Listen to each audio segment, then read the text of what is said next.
بسم اللہ الرحمن الرحیم نحمدہ و نصلی علی رسولہ الکریم۔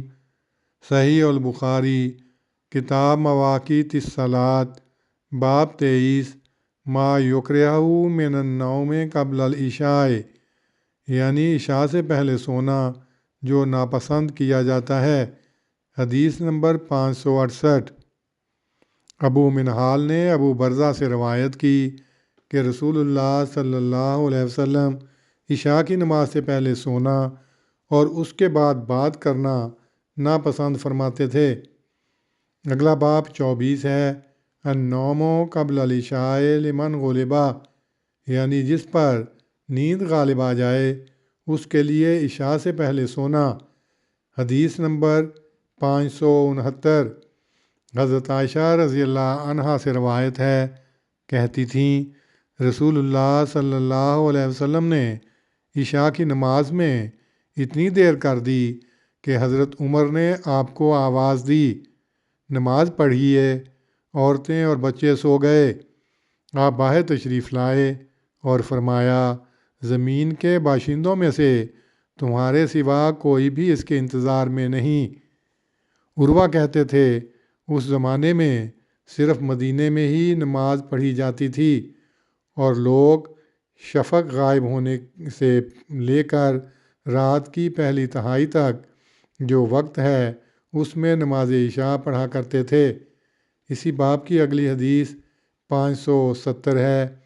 حضرت عبداللہ بن عمر رضی اللہ عنہما بیان کرتے ہیں کہ رسول اللہ صلی اللہ علیہ وسلم ایک رات مصروفیت کی وجہ سے عشاء کو نہ آئے اور اس میں تاخیر کر دی، یہاں تک کہ ہم مسجد میں سو گئے، پھر ہم جاگے اور پھر سو گئے، پھر جاگے۔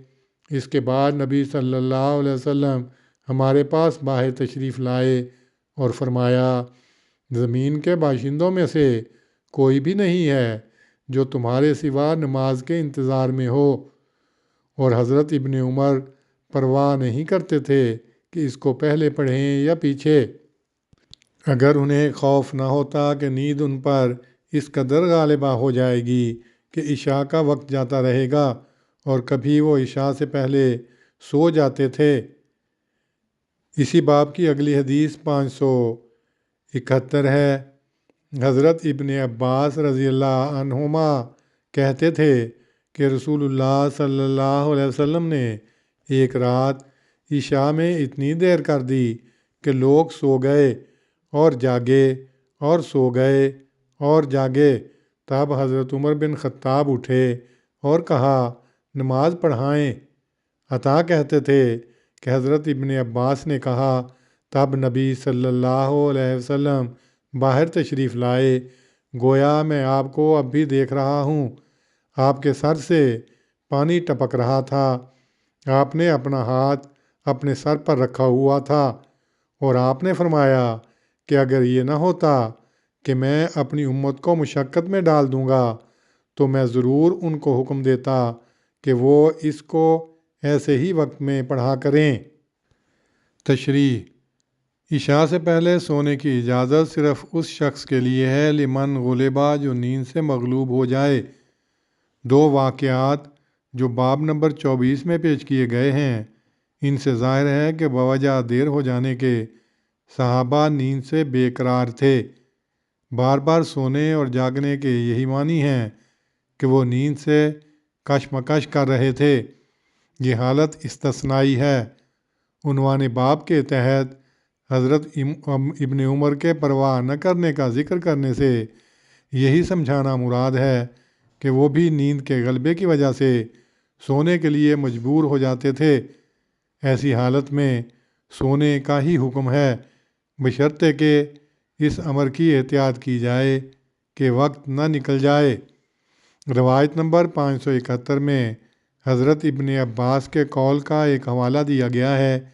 اس واقعے کے راوی حضرت عائشہ اور حضرت ابو موسیٰ اشعری بھی ہیں۔ ان کی روایتوں میں اس حصے کا ذکر نہیں جو حضرت ابن عباس نے بیان کیا ہے، یعنی یہ کہ آپ کے سر سے پانی ٹپک رہا تھا۔ حضرت انس سے بھی یہی واقعہ مروی ہے، اس میں بھی یہ الفاظ نہیں، حالانکہ وہ بھی کہتے ہیں کہ یہ واقعہ مجھے ایسا یاد ہے کہ گویا میں آپ کی انگوٹھی کی چمک جو اس رات تھی اب بھی دیکھ رہا ہوں۔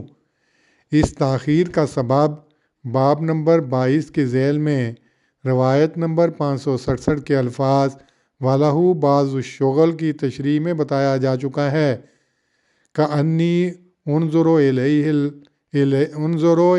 الْآنَ يَقْطُرُ رَأْسُهُ مَاءً کے الفاظ سے یہ سمجھ لینا کہ آپ اپنی بیویوں کی صحبت میں مشغول رہے نہایت دور کا خیال ہے۔ سر سے پانی ٹپکنے کا ذکر اس روایت کی دوسری سندوں میں نہیں ہے۔ حضرت ابن عباس اس وقت خرد سال تھے، ہو سکتا ہے انہیں غلط فہمی ہوئی ہو۔ سر پر پانی ڈالنے کی کئی وجوہات ہو سکتی ہیں۔ دوسری روایتوں میں اس بات کی صراحت ہے کہ آپ اس وقت فوج کی تیاری میں مشغول تھے، اور کیا دیر تک جاگنے اور کام کاج کی کوفت و پریشانی دور کرنے کے لیے ہم اپنے سر پر پانی نہیں ڈالا کرتے؟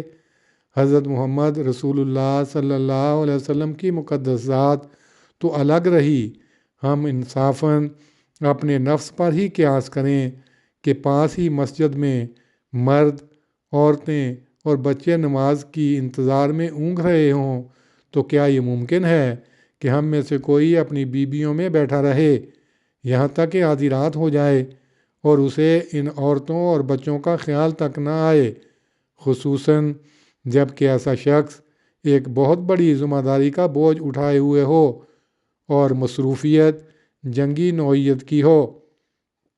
آپ کی نمازوں کی عابدانہ اور عاشقانہ کیفیت کی تھوڑی سی جھلک کتاب الاذان باب 39، 43، 44 کی روایتوں میں دیکھی جائے، اور پھر اپنے دل سے پوچھا جائے کہ محمد رسول اللہ صلی اللہ علیہ وسلم جیسے جلیل القدر انسان سے متعلق ایسی روایت کے بعض الفاظ کی بنا پر بے موقع خیال کرنا کہاں تک کا انصاف ہے، حالانکہ محض ان الفاظ سے بھی اس خیال کی کوئی تائید نہیں ہوتی۔ اللہم صلی علی محمد وعلی آل محمد کما صلیت علی ابراہیم وعلی آل ابراہیم انک حمید مجید۔ اللہم بارک علی محمد وعلی آل محمد کما بارکت علی ابراہیم وعلی آل ابراہیم انک حمید مجید۔